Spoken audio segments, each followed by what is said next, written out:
Hello, everyone, and welcome to the latest edition of the Women in Healthcare podcast with MGMA Medical Group Management Association. My name is Adrienne Lloyd, and I am your host, and I'm very excited to be with you today and to be able to share with you Kenyokee Crowell.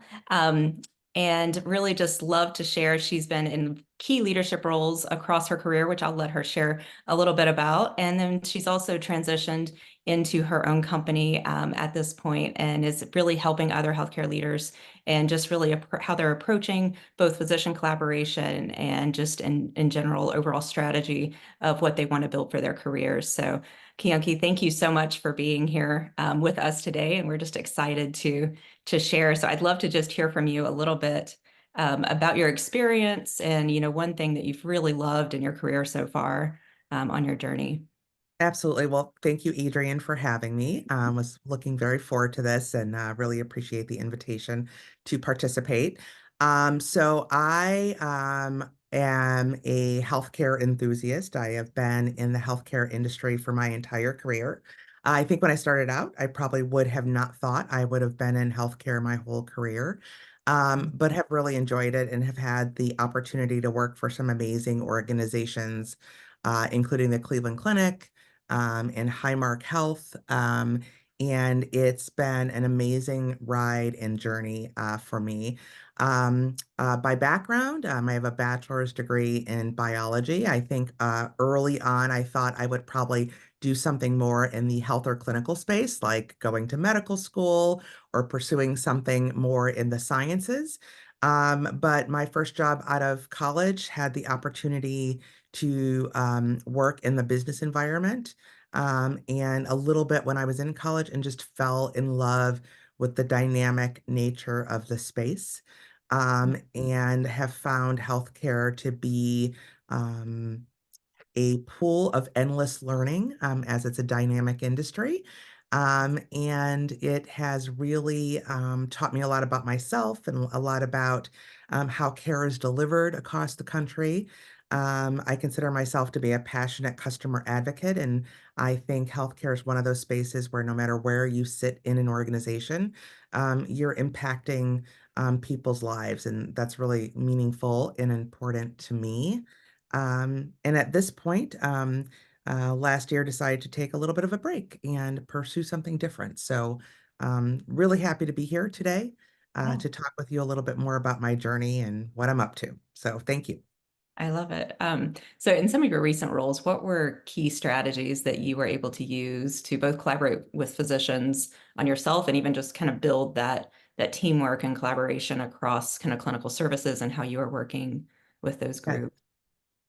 absolutely. That's a great question. So, I think in my career, I've had the gift and opportunity to work a lot with physicians, obviously being in the healthcare space, and a lot of my experience being on the provider side of healthcare. And I think, the most important thing as a senior leader in healthcare is you need to understand that a physician's priority is to deliver great care to their patients. And I think as a business partner of those physicians, you have got to navigate anything that you are trying to implement or throw at the physicians. You've got to navigate that in a way where it doesn't interrupt their ability to do that. And I think that you do that through creating awareness and educating on what you're trying to do and the benefits of that. But most importantly, you've got to commit to transparency at all times, um, and work on building that relationship and that sense of trust. And I think if you can do that, even if people may not disagree or completely buy into what you're trying to do, I think through that transparency, that's trust, that relationship building, you can partner and you can get to that place. And part of that is driving the initiative forward, but more importantly, listening to the concerns that those stakeholders have and collaborating on how to get to a solution. Um, I would Yeah. also say, in terms of healthcare in general, and certainly in some of my more recent roles, I think I've learned the value of being able to take some risk and do that in a smart way. Um, and also understanding that it starts with the team and the people. And if you don't have the right people organized in the right way, you're not going to achieve your goals, or if you are, they're not going to be sustainable. Yeah. No, I love that both of many of those points you made, especially I think are real in building the transparency and trust. And I think it's a challenge as leaders where, we often can be seen as the no people, right? Yes. And Yes. so, being able to really communicate, both anchor in and understand that and can build that relationship that we do want to be the advocates with our physicians to champion what they feel is best for the patient. We can Absolutely. open dialogue about that because there may be nuances that either we don't understand or they don't understand. But it's also important to be able to share with them, like, we want to be your advocate, but here's the real challenges that we have to. You've worked in big systems too, as I have. Yeah. And whether you're a small practice group or in a big system, there's real challenges, be it budget or other approvals that you have to gain along the way. And I think a lot of times, sometimes I've found my physician colleagues, not all of them, but occasional ones don't necessarily want to hear it. They just want it done. And I get it. I want it done too. Yes. Yes. But building that That's rapport exactly true. to That's share the exactly why true. and the how, along the way, I Yeah. think is so Yeah. key. No, I agree with you 100%. And I think uh, sometimes, especially when you're kind of in crisis or you're approaching crisis, like things can go off the rails really quick Yep. if you are really, really focused on that quick solve. And I think we have, obviously, all the time when something's not going right, we want to get to a solution really quickly, but we also want it to stick. We want Yeah. to stick the landing. We want to make sure that it's sustainable. We want to make sure that it delivers what we want it to deliver, solves the problems we need to. So I think although we want to move swiftly, we have to be cautious at the same time in terms of how we approach that whole problem-solving matrix, if you will. No, I Yeah. agree. Yeah. Both in terms of building two aspects of that, I think, both in terms of building the teamwork and the connection, and also making sure that if we're making this decision, whether it's, I'm working with a group right now that's like looking at expanding some of their services and innovating, and they're going to have to get approval through, the system for those things. And it's like, okay, well, we want to make sure we're doing it the right way. And this is going to have the best chance of being successful so that not only can this program be successful when we come back for the next 2, 3, 4, 5 Yeah. requests, that we don't have this one kind of put back in our face that it didn't work, so really trying to have that logical, thoughtful process around it is so important. Yeah, I agree. And it's kind of like you need to inoculate yourself to, not be subject to the kind of instant gratification Yeah, syndrome that we yeah, sometimes all suffer from. But it's really important. And I think it's not what we do, it's how we go about doing it. yeah. That's so key. Yeah, and then I think it's also important as if you are doing more of like a longer, process or deep. I want to say longer. I don't want to say longer in terms of time, but maybe more complex, process improvement or other type of change initiative to have that input as you were talking about with the team members and really bringing that in so it is sustainable is just so Yeah, key. yeah, Um, absolutely. Absolutely. so are there any other strategies or just situations that come to mind that as you think about overall organizational kind of management or leadership that you've really found beneficial throughout your career? Yeah, so that's a great question as well. So I think, I've had the privilege and gift of working in very large, complex organizations. And the thing that I have found the most intriguing, and where I think it has been an imperative to build the most skills, is really diving deep into understanding a culture of an organization Yeah. and how work gets done. And I think that is incredibly key because I think, especially as we go throughout our career, we may work in different organizations, we may work in different departments within organizations over our tenure. And you really need to study and Yeah. listen and learn to how work gets done, how the culture navigates wins and losses. And you need to be able to adapt your approach as a senior leader to be successful in that space. And I think a big part of that for me that I have learned to be so valuable is really along with understanding how the work gets done, what sits underneath that is who is in the room when the decisions are made? How do you make sure the right people are in the room, so you can have the type of dialogue that you need to have, but don't have a lot of extras in the room too, people who may not need to be there, Right. which sometimes can kind of cloud the transparency of discussion, if the group might be a little bit too large to kind of get at the root of the matter. I think how we look at traffic patterns in an organization, in terms of how do we get from a problem to a solution? What do those traffic patterns look like in terms of how we get there? In on the stops in that traffic pattern, are the right people included at the right times? And if they're not, why aren't they included? Is it just an oversight? Is it a misunderstanding of when they should be included, or is it intentional? And I think as a senior leader, advocating for sustainable solutions and leading in the space that you're in and collaborating with the other partners in the organization, you have to know when, as a senior leader, you need to try to disrupt thoughtfully those traffic patterns. And say, hey, we need to go in a different direction, or at least kind of get people around the table and look at the roadmap and the journey map of where you're going and Yeah. understand if that's correct and what the risks are of staying the course and the risks of taking a new course. So I think that's really important. And it's the how of we get things done instead of what and who is included. And I think that can vary in organizations or within departments in organizations. So I think it's really critical to pay attention to. No, I love that. I love that. So along the way, are there any methods or strategies that we talked when we had our call earlier? We talked a lot about really, being thoughtful throughout your career, to ensure that you're continuing to grow and you're really both creating change and making an impact in the organization and the roles that you're in, but also being mindful of kind of what you want for yourself along the way to really feel, valued and satisfied and so forth. Are there any strategies or tools that you've kind of created over your career that have helped you do that, or things maybe don't do that, do this? Yeah, I have, and first I will start out by saying, and you and I kind of talked a little bit about this before, I think it's more important for us as female leaders to be really diligent about this. Um, and I think it's really important for us to practice the skill of owning our power and what we bring to the table and our experience, and our background.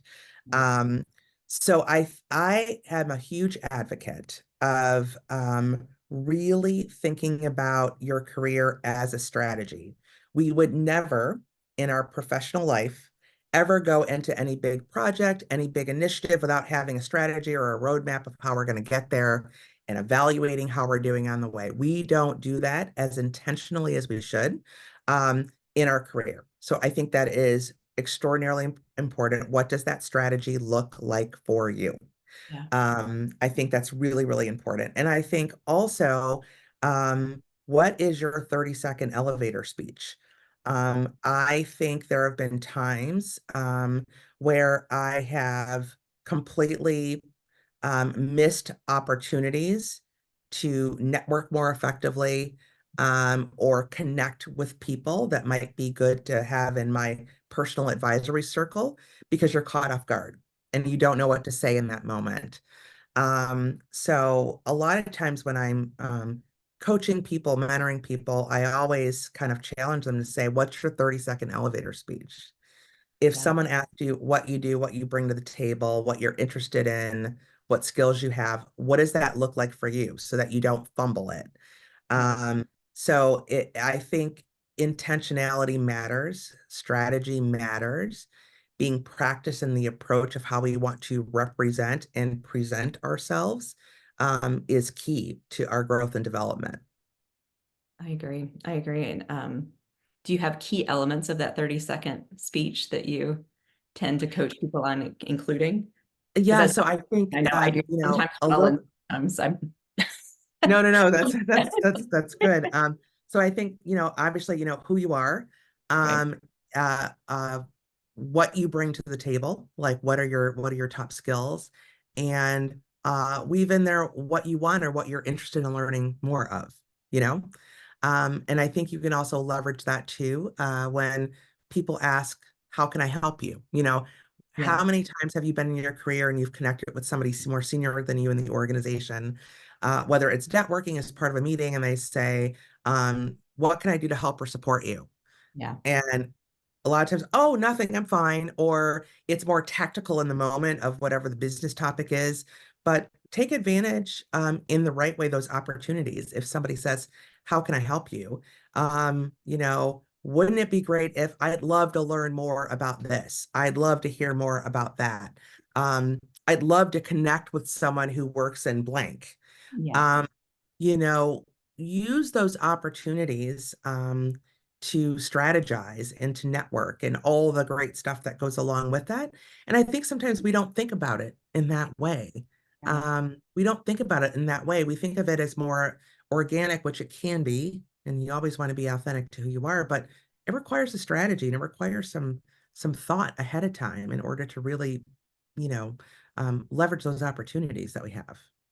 No, I love that. And I think a couple of things too. I mean, because most of us as leaders, like we, especially in healthcare, I think we really want to help mentor and support others, but we're also super busy. And so the more, I think, more specific you can be with the request, not necessarily Mhm. being, I mean, if you have a name of someone you want to connect with that you think they might Yeah, know, throw it out there. Why not? yeah, But if it's something that you can share that with them, like I'm really interested in learning more about, X, Y, or Z, I think it's going to help those of us who might be trying to facilitate that really think, yes, connect yes, the dots more quickly. And I also think well, it's great to know that off the top of your head, but if you, for some reason, get flustered or don't know right away, maybe you don't know enough about the person who's asking yes, you, know what they might know, being comfortable and saying, I really love that you asked. Thank you so much.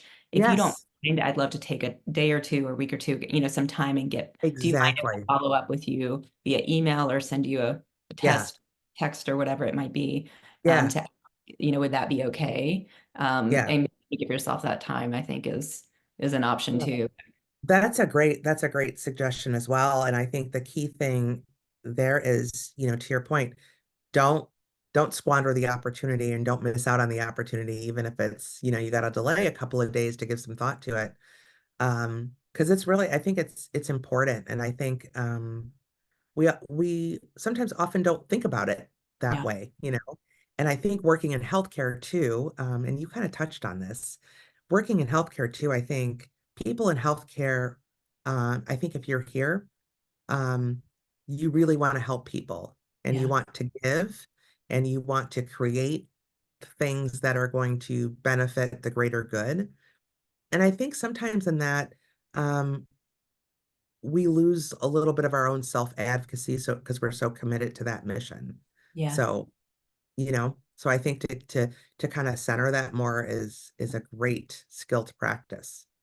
No, I love that. I think we can, both in terms of kind of what we're advocating for ourselves for, and then, we talked a little bit about overall burnout and those kinds of things too, just how Yes. physically and time wise we may be giving, and really keeping, just being cognizant and intentional of where we're spending both our time and energy. And, Yeah. you Yeah. know, I, whenever I'm working with clients, I always really like to ask, what do you love to do? What are those things that you really love to do? And you feel like when I'm doing this, this is Yeah. why I'm alive. And then what are those Yeah. that you really don't like to do and you love to never do again?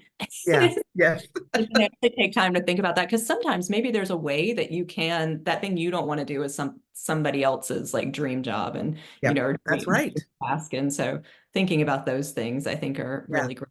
And it's some of those questions too. I love when you're working with teams as a leader, or as a coach, to throw those things out there, because it's amazing just to hear. And it just kind of gives people like a chance of like, oh, I can actually choose. I can actually Yeah. decide. Yes. Um, Yeah. And taking a that's little, important to help yeah, people realize that. yeah, Super important, right. Agreed. that you can own the path a little bit. Right. Amazing. I know. Mhm. I know. Um, Who knew? Who knew? who knew? Who knew we could choose? Um, so what inspired you to take a break from kind of corporate career last year and start your own company? And then tell us a little bit about kind of what you focus on when you're working with clients and what kind of things come forward. Yeah, absolutely. So the urge to leave and the decision to leave, at that point, it wasn't to start my own business at that time. And for me, it was really more of a personal decision, and something I struggled with for a little bit, being perfectly honest. But once I kind of got through that dialogue with myself, it was the right thing to do. So for me, and we've talked about this, I'm a lifelong travel enthusiast and I love to travel any place, anytime. Or And tomorrow, flights Yes, willing. yes, including tomorrow when I Yeah. leave for Greece. Um, but I enjoy it very much. And my husband and I, we've been married 22 years. We had three kids in a rapid succession. We had one child, baby one, and then 19 months later had twins. Gosh. Sometimes your only joy with three kids under two is the fantasies in your head of what you want to do in the future.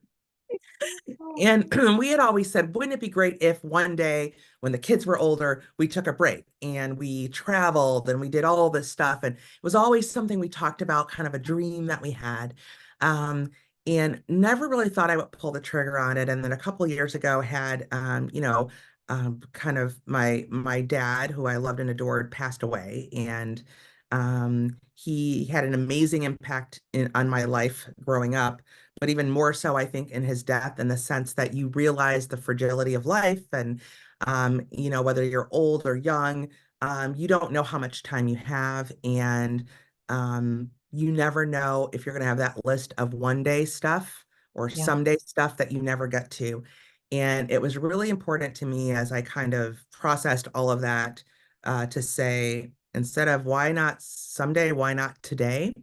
And we were at the perfect time where our twins were graduating high school and heading off to college. So we had three, and I say in quotes, adult kids, Fair. I know. give it in quotes, because they're Yeah. still on the payroll, and, but we can leave for extended periods of time. I had a wonderful, beautiful, amazing career. And I struggled with just walking away from that and selecting out of that and having that discussion to leave. And I did struggle with that a little bit. Um, but it was the right decision for me. And it'll be a year next month. And it's been the most amazing year of my life. And I wouldn't change it for anything. Um, and you realize that you start to identify so much with what you do professionally. Yeah. And not that that's a bad thing, but it forces you to kind of reinvent a little bit. And it also forces the realization that when you walk away from your career, whether it's temporarily, permanently, or something in between, those relationships and that stuff doesn't go away. That is still yours. And the people that meant a lot to me are still in my life, in a different way because I'm not working with them. But it's been a beautiful journey for me to pursue some personal interests. And I wrote a chapter for a book, which was something I wanted to do. And, check some things off my bucket list and have done lots and lots of travel. I think I started adding it up a few weeks ago, and I think after this next trip, it'll be about 65,000 miles we've flown, give or take, and 11 different countries, 12 different states. So like we've really enjoyed this. But I also want to stay professionally active, and we're doing a few things, but then thought, I really think it's time for me to start my own business so that I can kind of enjoy being professionally active, while I'm on this little break. And it made me also realize that as any leader, and certainly a female leader, get rid of labels. It Yeah. doesn't have to be I do this or that. It can Right. be an and.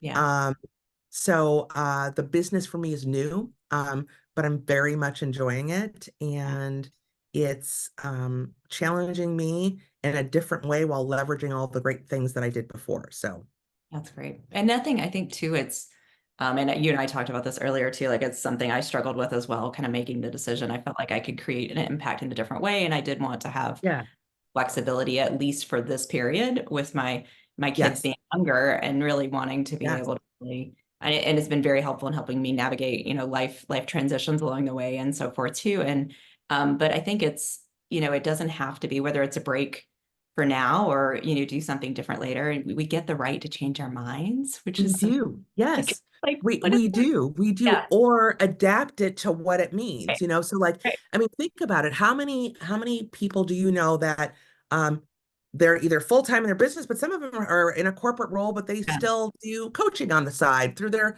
right, so it can be an and, not an or. We get to decide.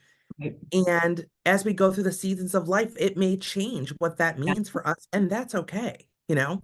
Yeah, and So I do think yeah, it's so rewarding. I mean, I did consulting, a few, projects and some coaching along the way when I was still in my roles at Duke with approval and so forth. But, it was always adding, I was always able to go and take either what we were doing or what I had learned and apply it in a different way, or I would go and work with a different client and light bulbs would go off and I was able to bring that back to yeah, what I was doing. Like, I think that's where it really does. And if it fulfills you in a different way, yeah, it you may not have to choose one or the other. You may be able to have both, or you choose one for now. correct.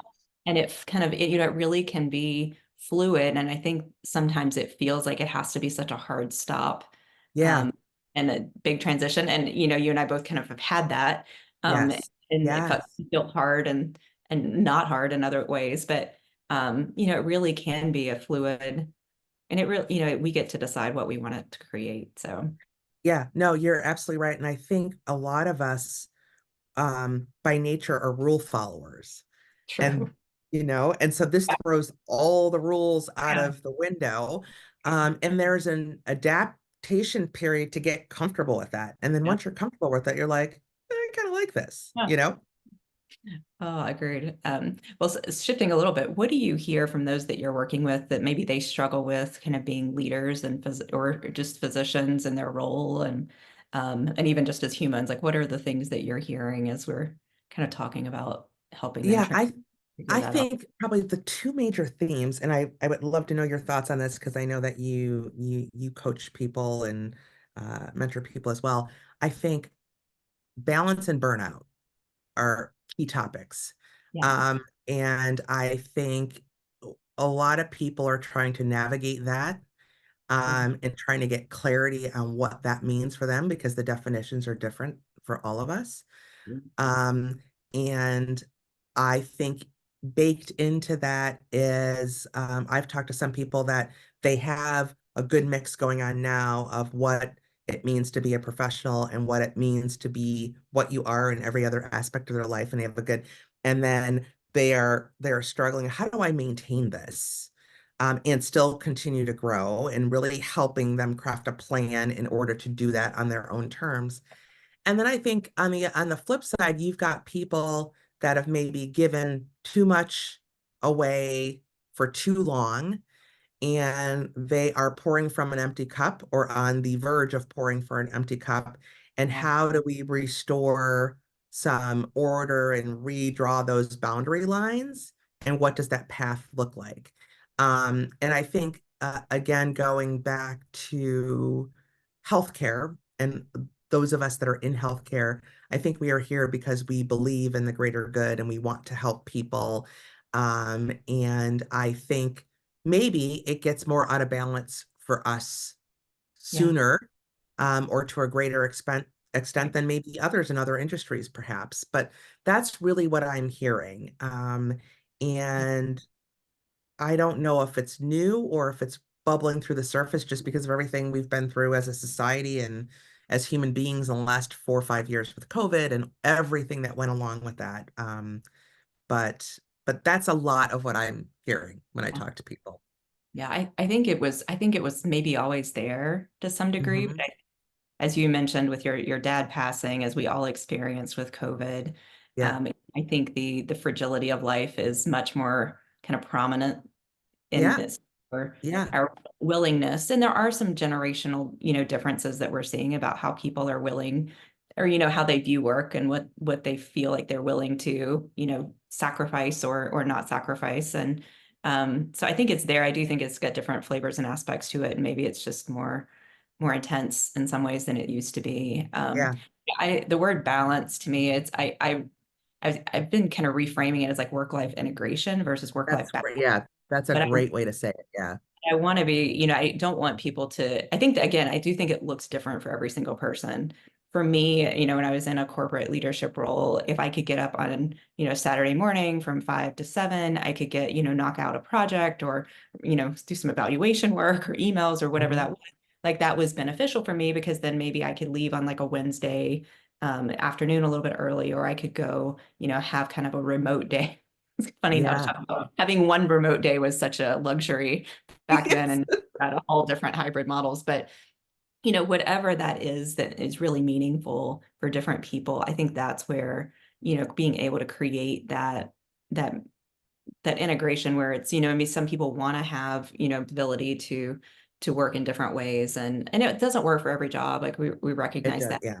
And I don't want it to be perceived as, you should always have it, intertwined. Like there should be times when you truly can disconnect, you truly can be present in whatever you're doing, and on both sides. But Yeah. I really figuring that out is a unique journey, which I think is where coaching is so helpful.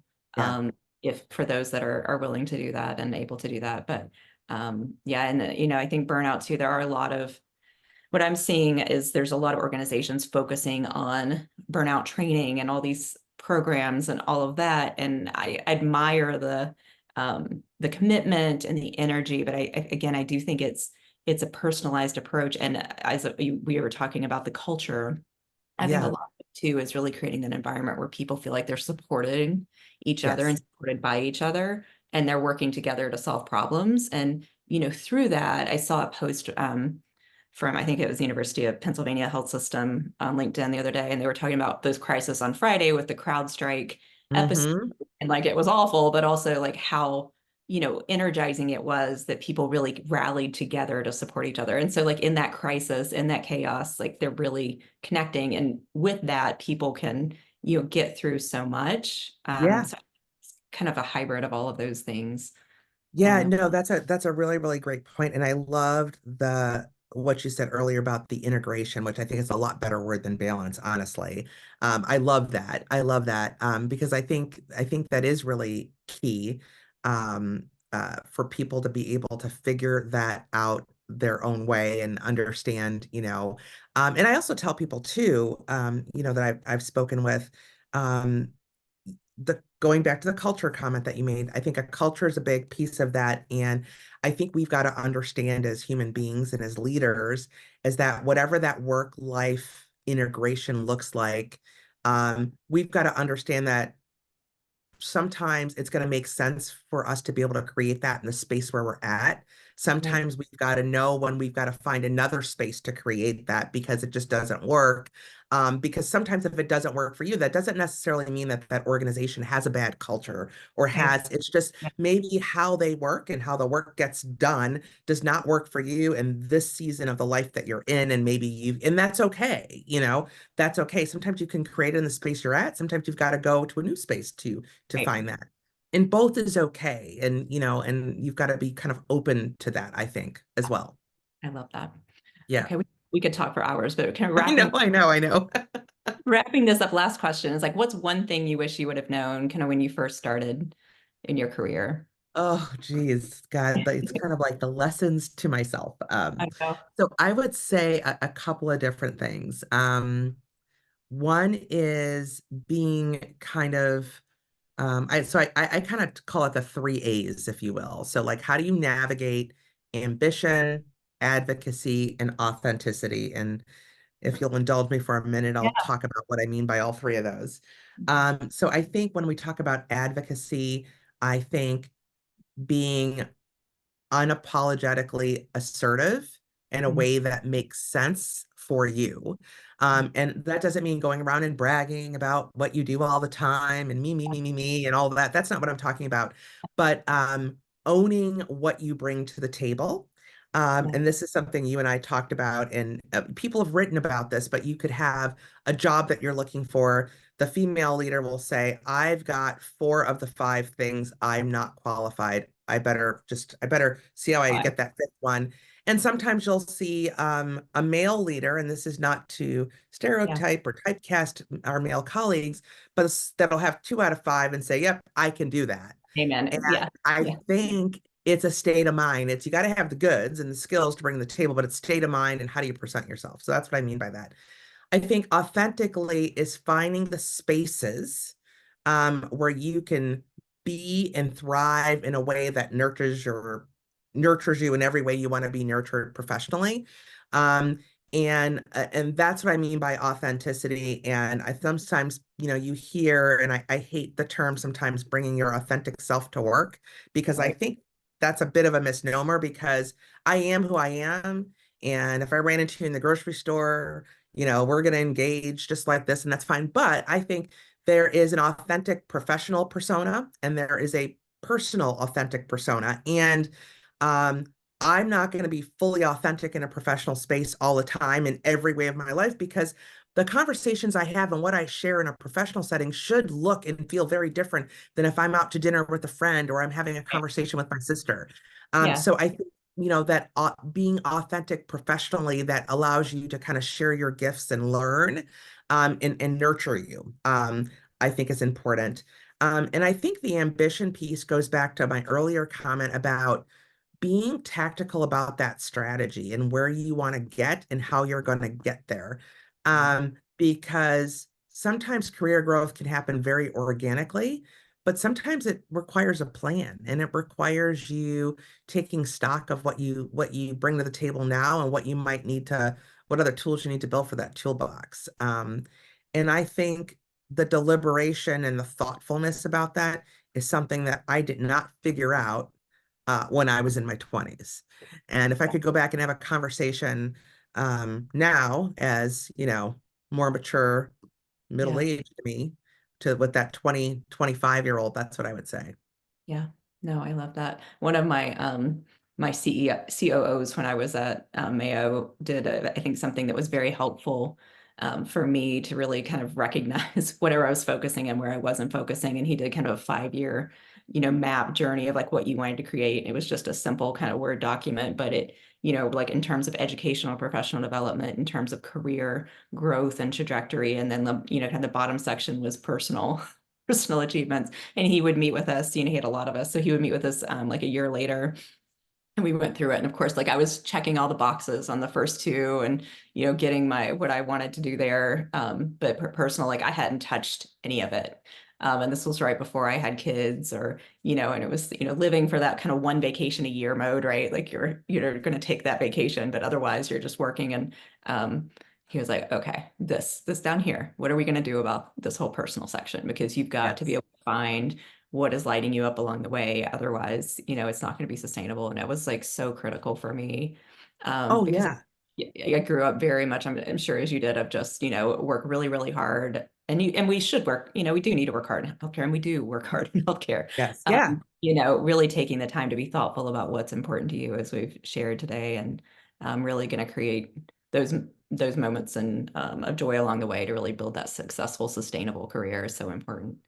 It is. It is. And I think the other thing that I will add to is um, being comfortable getting outside of your comfort zone, if you will, and taking risks yourself. And I think certainly for me, um, the last several years of my career, most of my experience was on the provider side of healthcare.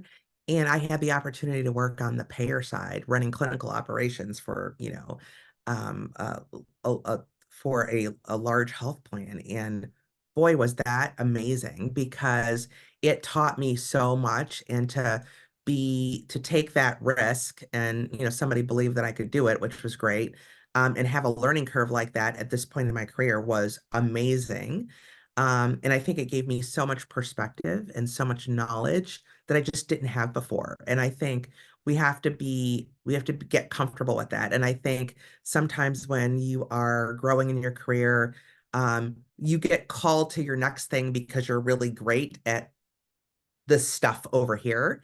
Um, and I think when you have someone that can see that you have all these great things here that could be applied in a different setting in a different way, and you're willing to take that risk, the growth is going to be endless. And I think that's really important. Agreed. No, I think that's fantastic. Well, thank you so, so much for your time with us Thank today, for you. Thank sharing. you. This was fun. I really enjoyed our dialogue. This is great. Likewise. And I hope all your travels to Greece with all the CrowdStrike flight implication I know, go I know. really well, and it's very smooth, but Thank um, you. Thank you. Fingers crossed. and Yeah. really appreciate it. So, Thanks. Thanks. all Thanks. right. Thank you, everybody. Look forward to seeing you next time.